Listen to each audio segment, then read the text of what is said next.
Samajwadi party के नेता आजम खान को लंबे समय बाद जमानत मिल गई है और वह जेल से बाहर आ गए हैं। अब आजम खान का राजनीतिक भविष्य क्या होगा, इस बारे में राष्ट्रीय प्रस्तावना के स्थानीय संपादक दिनेश कुमार गर्ग और संपादक समन्वय अभयानंद शुक्ल ने एस्ट्रो आचार्य धीरेन्द्र स्वामी से खास बातचीत की।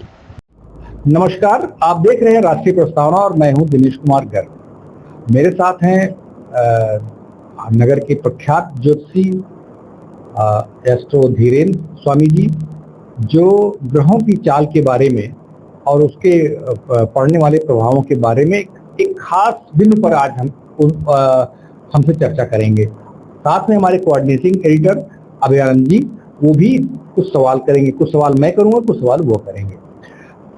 धीरेन्द्र जी, सबसे पहले मेरा सवाल ये है कि हमारे प्रदेश के एक बहुत ही तेजस्वी मुस्लिम लीडर रहे, समाजवादी पार्टी के मुस्लिम चेहरे थे आजम खान। कई महीनों की जेल के बाद, कुछ रिपोर्ट्स हैं कि वो 23 महीने बाद जेल से बाहर आए हैं, कुछ रिपोर्ट्स हैं कि वो 50 महीने से जेल में रह रहे थे। इधर मंगल के महादशा लगने के बाद वो जेल से बाहर आ गए हैं और उनके ऊपर 72 धाराएं विभिन्न तरह की लगी थी। और मजे की बात है कि एक दो धाराओं में नहीं, 72 की 72 धाराओं में उनको जमानत मिल गई है। जमानत मिल गई है तो आप जानते हैं नेताओं की जमानत जो है अनंत काल के लिए होती है। अब वो एक तरह से फ्री मैन है और हर तरह के गतिविधियों में हिस्सा लेंगे, कोई फाउंडेशन नहीं। तो आप ग्रहों की वर्तमान पोजीशनिंग को देखते हुए क्या आप कुछ बता सकते हैं कि हमारे आजम खान साहब उत्तर प्रदेश की राजनीति में क्या योगदान करेंगे? देखिए, जो ग्रहों की स्थिति हम देख रहे हैं उसके हिसाब से जो है, जो आजम जी जो है जेल से बाहर आए हैं, तो आम से जब हम देखते हैं तो इनकी मेष राशि है और मेष राशि का स्वामी मंगल होता है। भारत की अब मंगल की महादशा भी शुरू हो गई है सितंबर फर्स्ट वीक से। लेकिन यह कि आजम जी जो है, चूंकि मेष राशि 29 मार्च 2025 से शनि की 7.5 के प्रभाव में आ गई है, तो शनि की 7.5 के प्रभाव के कारण से मेष राशि पे थोड़ा सा दबाव रहेगा और मेष राशि पे शनि की 7.5 अभी लगभग जो है 7.5 वर्षों तक रहेगी। तो 7.5 वर्षों तक मेष राशि पे 7.5 के कारण से आजम जी को जो है लगातार कानूनी प्रक्रिया का सामना करना पड़ेगा। कोर्ट कचहरी, advocacy, high court, supreme court, ये चलता रहेगा। 7.5 के कारण से राजनीतिक दिशा ये बहुत जल्दी तय नहीं कर पाएंगे। लेकिन जो ग्रहों का कॉम्बिनेशन हम देख रहे हैं, क्योंकि आजम खान और अखिलेश दोनों मेष राशि हैं और आजम जी और अखिलेश दोनों पे शनि की 7.5 29 मार्च 2025 से शुरू हुई है। ये 7.5 नाम से अखिलेश पर भी, हाँ, दोनों पे है। तो इस कारण से शनि इन दोनों को थोड़ा सा क्लैश कराएगा आपस में। आजम जी को अखिलेश जी के साथ जाने में, जहाँ पे वो पीछे सपा में वर्षों तक थे, वहाँ प्रॉब्लम आएगी शनि की 7.5 चलने के कारण अखिलेश और आजम जी पे। तो और इसमें जो है स्वामी जी, एक सवाल आपसे पूछना कि अगर अखिलेश और आजम खान में संबंध अच्छे नहीं बनेगी तो इधर चर्चाएं बहुत हैं। चर्चा यह है कि आजम खान बसपा में शामिल हो सकते हैं और इसलिए ये चर्चाएं तेज हुई कि कल बसपा के एक विधायक उमाशंकर सिंह हैं और उन्होंने कहा है कि आजम खान का बसपा में स्वागत है और पब्लिकली कहा है और सोशल मीडिया बहुत तेजी से वायरल हुआ। लखनऊ की मीडिया जगत में भी काफी इसका वो रहा। न तो इसका अखिलेश यादव की तरफ से कहीं खंडन आया है, न आजम खान के परिवार की तरफ से खंडन आया है, न ही बसपा की तरफ से भी कोई खंडन आया है। देखिए, बसपा से उनके रिश्ते बनने में बहुत मुश्किल है, क्योंकि उनका जो इतिहास है गेस्ट हाउस कांड वाला, उसको लेके लगता नहीं है कि उनके रिश्ते होंगे। लेकिन राजनीति संभावनाओं का खेल है और आवश्यकताओं का मेल है, यहाँ यही गणित चलती है। इसमें न कोई अस्थायी मित्र है न अस्थायी शत्रु है। तो अब मेरा सवाल यह है कि आपको क्या लगता है कि क्या आजम खान बसपा में जा सकते हैं, मायावती से उनकी पट सकती है? देखिए, अब हम लोग बात जरा बिहार की करना चाहते हैं। बिहार चुनावी राज्य है और उम्मीद यही की जाती है कि नवंबर के पहले हफ्ते में चुनाव की तिथियां आ जाएंगी। चुनाव आयोग की टीम वहां जा रही है और जो चुनावी रैलियां होती हैं, दौरे होते हैं, जो यात्राएं होती हैं, अरे राहुल गांधी भी अपना यात्रा कर चुके हैं, प्रशांत किशोर भी कर चुके हैं, तेजस्वी भी कर चुके हैं, तो सारा अपना कोरम पूरा हो गया है।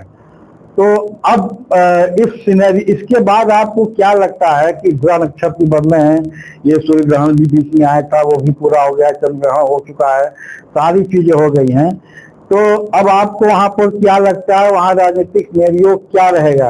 ये जो गठबंधन वर्तमान में दिख रहे हैं वो बने रहेंगे या इसकी अलग कोई नई पिक्चर सामने आएगी? क्योंकि राहुल गांधी और तेजस्वी में अभी मनमुटाव की खबरें हैं। मनमुटाव इसलिए है कि राहुल गांधी को तेजस्वी ने प्रधानमंत्री पद का दावेदार घोषित कर दिया, लेकिन तेजस्वी को अभी तक दावेदार घोषित नहीं किया गया है कांग्रेस की तरफ से सीएम पद का। ये पल्ला झाड़ ले रहे हैं और तेजस्वी अपने परिवार में भी घिर गए हैं। परिवार में चाहे वो मीसा भारती हो, चाहे वो रोहिणी आचार्य हो, चाहे वो तेज प्रताप हो, सब उनके खिलाफ बोल रहे हैं। तो क्या लगता है आपको, इसमें क्या कुछ परिवर्तन दिख रहा है या वही रहेगा? देखिए, जो बिहार के चुनाव चूंकि बहुत ही नजदीक है, अक्टूबर लास्ट या नवंबर में उसमें चुनाव होने जा रहे हैं और इस पर हम लोगों ने गणना की हुई है। जो तेजस्वी जी के स्टार्स निश्चित रूप से उनको संघर्ष करा रहे हैं, वो मेहनत बहुत करेंगे, कठोर परिश्रम, लेकिन स्टार्स चूंकि बाधा डाल रहे हैं, इस कारण से उनको घरेलू जो पारिवारिक स्थितियां वहां भी दबाव का सामना करना पड़ेगा और गठबंधन जिन लोगों से उनका टाई अप है वहां भी उन्हें प्रॉब्लम का सामना करना पड़ेगा कांग्रेस या राहुल गांधी के द्वारा। दूसरी चीज ये है कि जैसे अभी उनका एक बयान भी आया था कि नेपाल के पास है बिहार, तो उनका ये था कि हम जो जनरेशन जेड है उसका प्रयोग करके बिहार में नेपाल जैसा कुछ करने का प्रयास करेंगे। लेकिन उनके ये जो दांव उल्टे पड़ने जा रहे हैं, क्योंकि जो जनरेशन जेड है 18 से 25 साल, वो 15-20% वोट है और जो ये जनरेशन जेड को भड़काना चाह रहे हैं उसके कारण से जो 25 साल से 70 साल के वोटर हैं ये भड़क जाएंगे इनके खिलाफ और वो भाजपा के सपोर्ट में आ जाएंगे। तो जो कैलकुलेशन है हम लोगों का बिहार के चुनाव का, तो बिहार के चुनाव में भाजपा और भाजपा का गठबंधन सरकार बनाने जा रहा है। तेजस्वी जी और उनका गठबंधन लड़ेगा, सीटें अच्छी होंगी, लेकिन तेजस्वी जी और उनके जो गठबंधन है वो बिहार में पराजित होने जा रहा है। तेजस्वी जी मुख्यमंत्री बनने नहीं जा रहे हैं बिहार के। भाजपा के कैंडिडेट के चीफ मिनिस्टर बनने के चांस ज्यादा है। जो बिहार के चुनाव में भाजपा की कुंडली की स्थिति बेहतर है, तो मतलब भाजपा या उसका गठबंधन जो है वो चुनाव जीतेगा बिहार का और तेजस्वी जी उनका गठबंधन बिहार का चुनाव हारेगा। तो एक तरह से आप भाजपा का मुख्यमंत्री बना रहे हैं बिहार में? भाजपा के मुख्यमंत्री बनने के चांसेस ज्यादा अच्छे हैं। अरे वाह! पीके का क्या होगा? पीके ने इतनी मेहनत जितना समझाया लोगों का, पीके की क्या दृष्टि बहुत खराब है। देखिए, पीके जी का ग्रह नक्षत्र 19 सितंबर के बाद से और खराब हो जाएंगे, क्योंकि पीके जी जो है वो कन्या राशि है, पी माने कन्या। और अभी जो ग्रहण सूर्य ग्रहण पड़ा था वो 2 दिन पहले 21 मार्च 2025 को, तो उस सूर्य ग्रहण के कारण से कन्या राशि प्रभावित हो गई है, पीके जी प्रभावित हो गए हैं। अब वो जो निर्णय लेंगे इन 1.5-2 महीनों में, वो पीके जी को बैकफायर करेंगे या वो तेजस्वी या उनके गठबंधन को नुकसान करेंगे।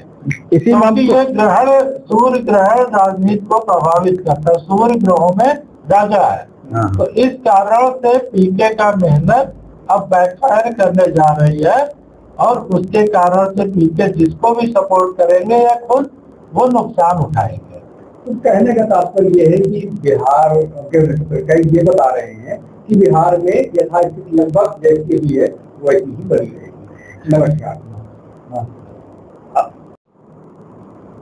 देखिए, जो मायावती जी की कुंडली है, उनकी माया नाम से जो है बहन जी की सिंह राशि है, और सिंह राशि का स्वामी सूर्य होता है। आजम जी की मेष राशि है, उसका स्वामी मंगल है।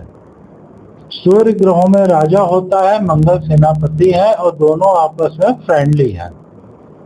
तो ऐसा ज्योतिष का एक बहुत बड़ा नियम है कि अगर सिंह राशि वाले व्यक्ति को मेष राशि का व्यक्ति मिल जाए तो उसके लिए बहुत ही उपयोगी रहता है, क्योंकि सिंह माने शेर, और उसको भेड़ मिल गया अगर तो शेर के लिए फायदा है।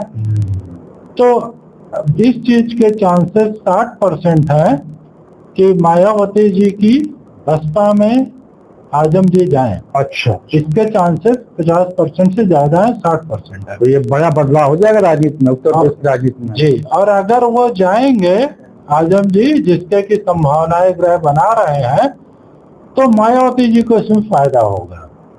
हाँ, क्योंकि भेड़ और शेर के मिलने में भेड़ को नुकसान और शेर को फायदा। मुस्लिम वोटों का एक अच्छा बंच उनके पास है जी, जो सपा से बसपा में डाइवर्ट हो जाएगा। जी। मुस्लिम राजनीति का एक नया ध्रुवीकरण हो जाएगा। बड़ी खबर है। तो इस कारण से जो है आजम जी के जो है, जो उनकी साढ़े साथी है, उनको परेशानियों में रखे हुए है, और उनको गरीबों की सेवा करना चाहिए।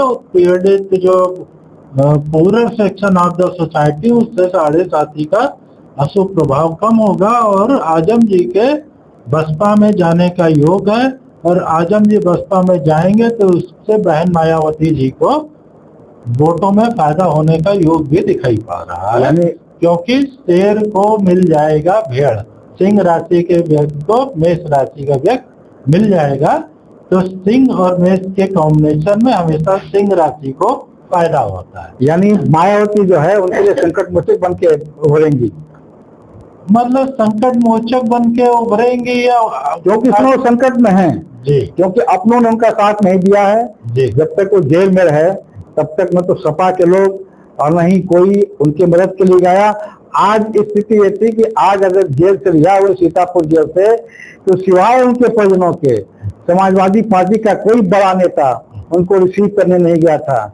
और जब कोई राजनीतिक कैदी जेल से रिहा होता है तो तरीका तो ये होता है कि उसको पार्टी के नेता लोग रिसीव करते हैं और उसको पार्टी मुख्यालय ले आते हैं, उसका बाकायदे स्वागत होता है।